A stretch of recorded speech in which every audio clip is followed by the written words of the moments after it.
الحمد للہ الحمد للہ وحدہ والصلاة والسلام علی من لا نبی بعد اما بعد سیرت مصطفیٰ حضرت مولانا ادریس کانلوی رحمۃ اللہ علیہ کی ہم اس کا مطالعہ کر رہے ہیں، اور بنی قریظہ کا واقعہ مکمل ہوا اور بنی لحیان کے ساتھ ایک معاملہ تھا جس کا تذکرہ شروع ہوا ہے۔ ذرا شیئر کر لیجیے اسکرین۔ شیئر کرنے میں کیا اس کو قباحت ہوئی ہے؟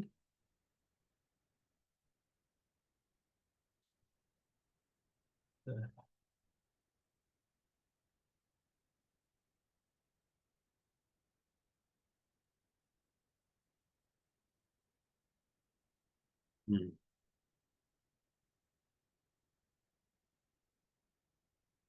مسئلہ یہاں ہوا ہے، اس کو شیئر کرنے میں ایک سیکنڈ ٹھہریے بھائی۔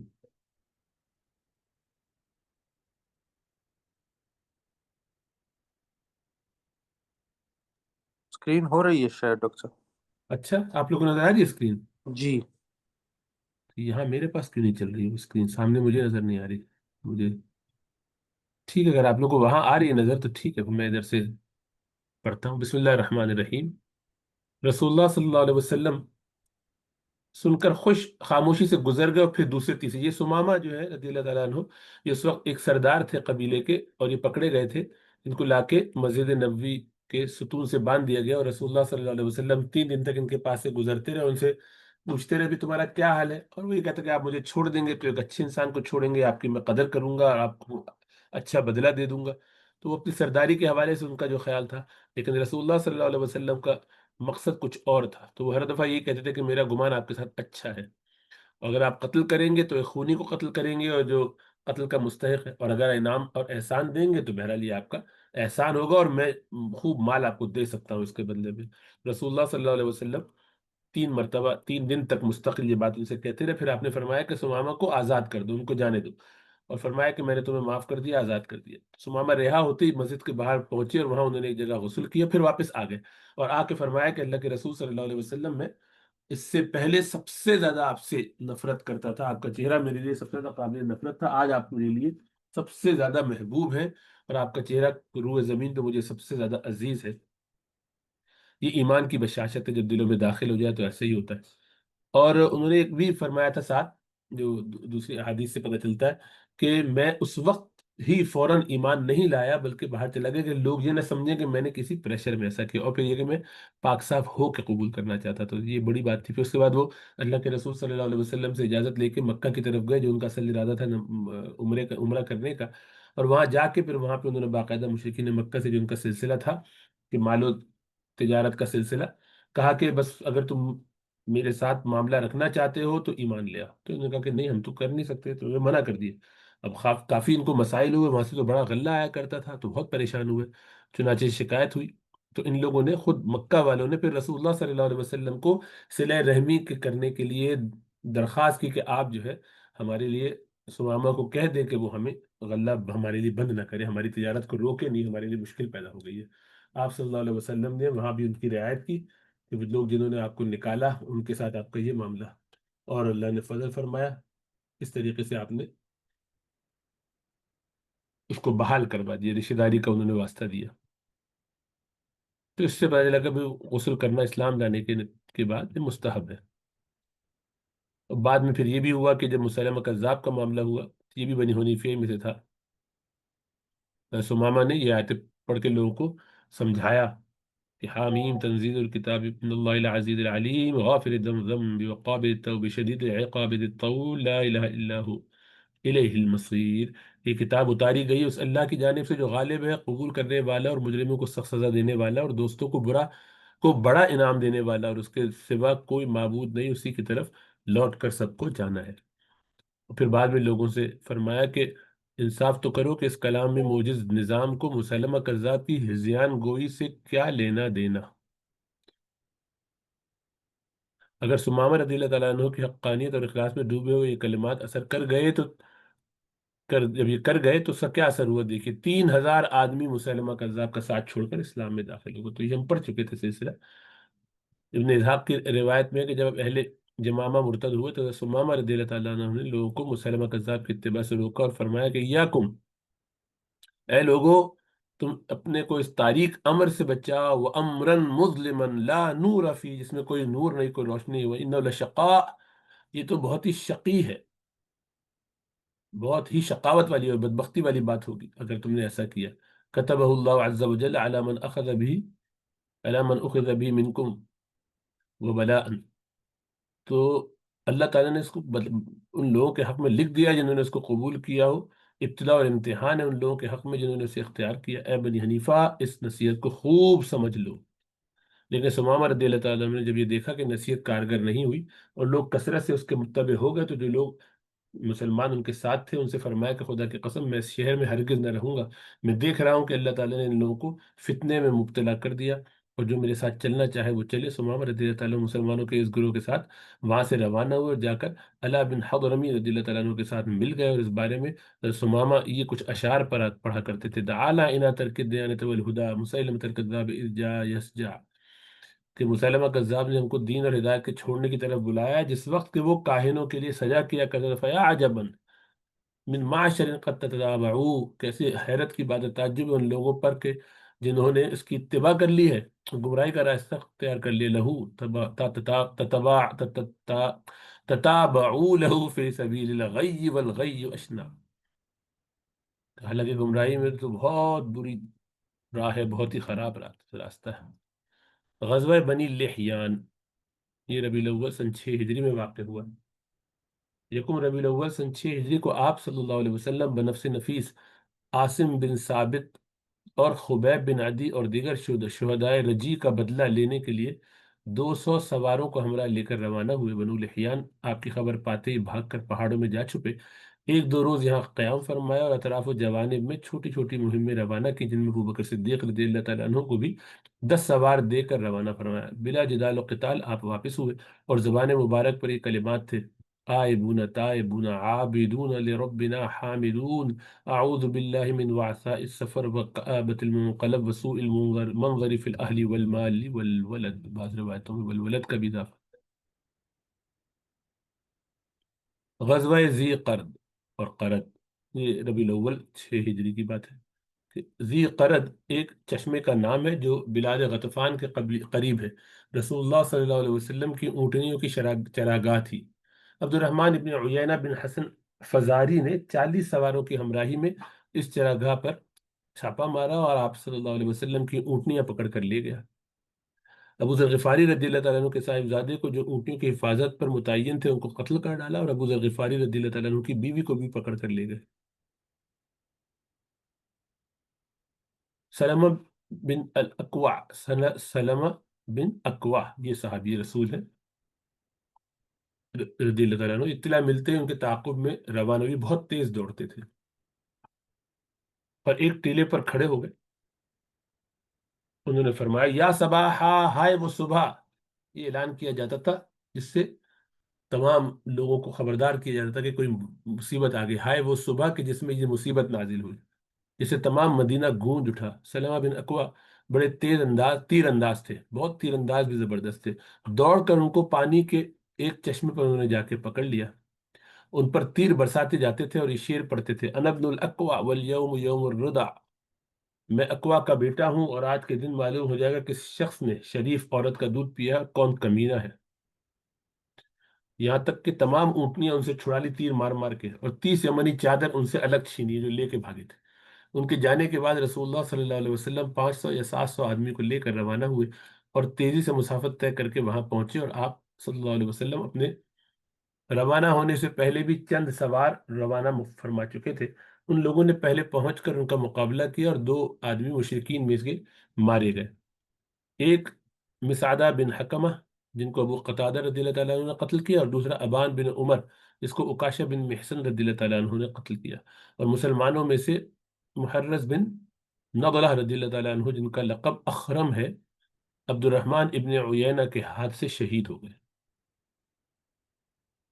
سلامہ بن اکوا نے آپ کی خدمت میں آ کر عرض کیا کہ یا رسول اللہ صلی اللہ علیہ وسلم، میں ان کو فلاں جگہ پیاسا چھوڑ آیا ہوں،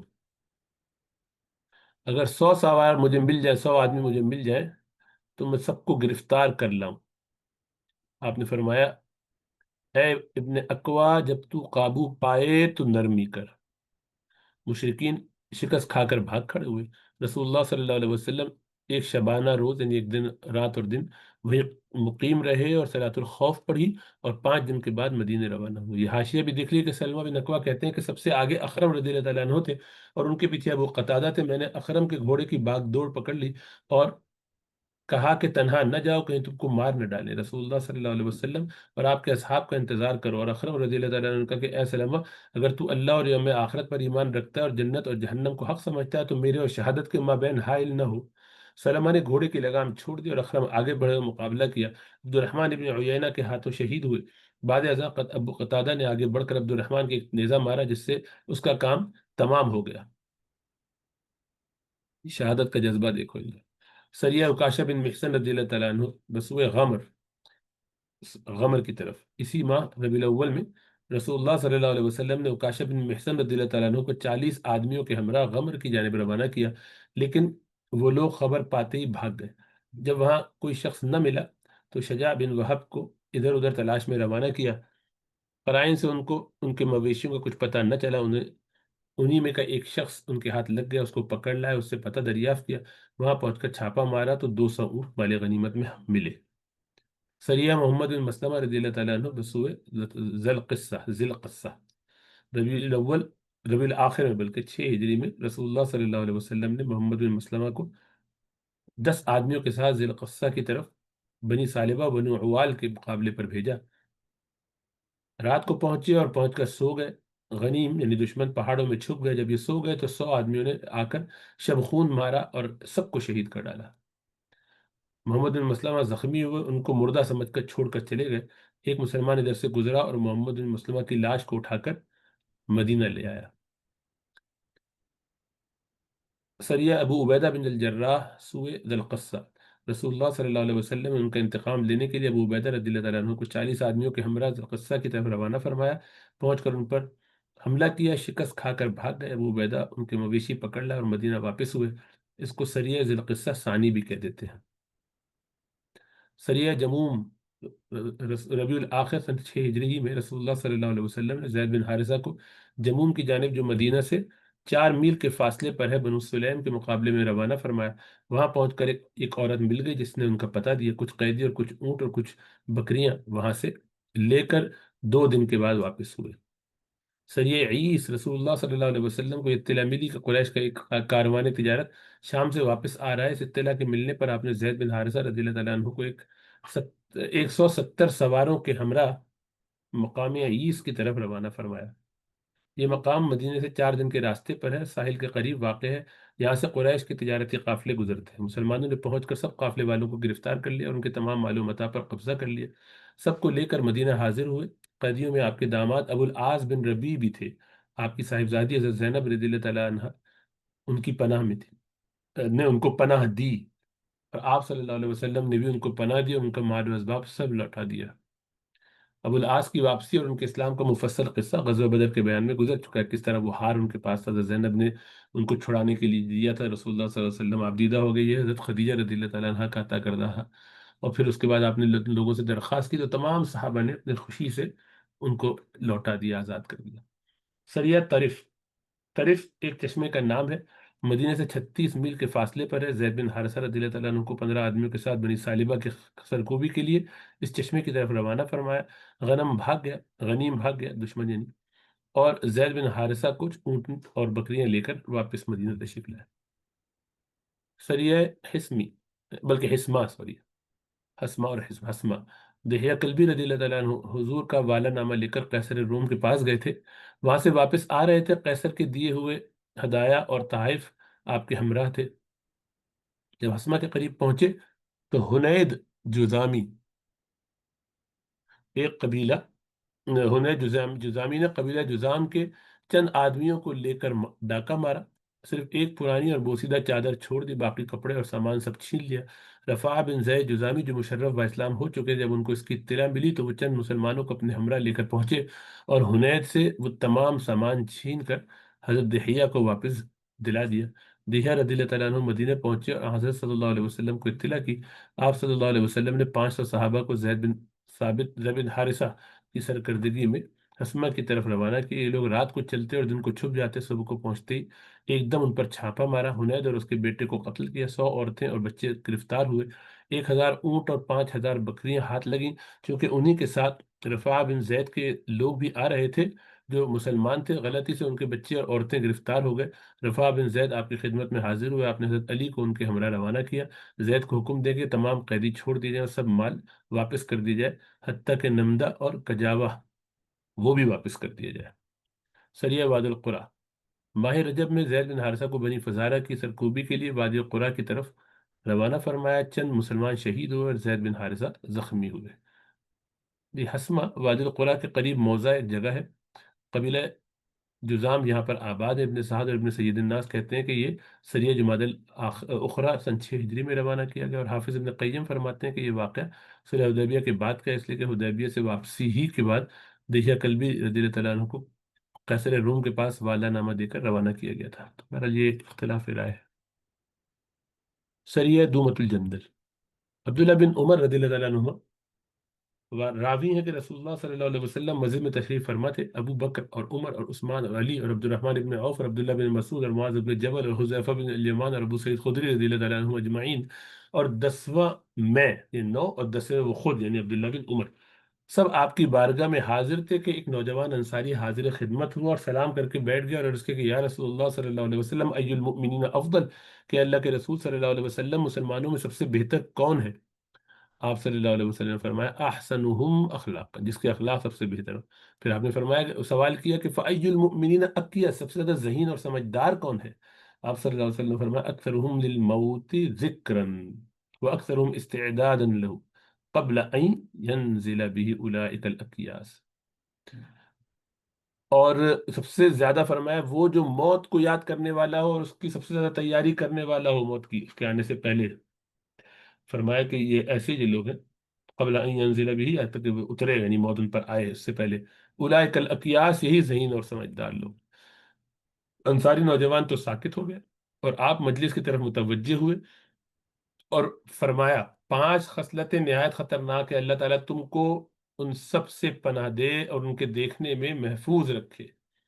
نمبر 1، جس قوم میں بے حیائی کھلم کھلا پھیل جائے تو اس قوم میں طاعون اور وہ بیماریاں پھیلتی ہیں جو پہلے کبھی ظاہر نہ ہوئی تھی۔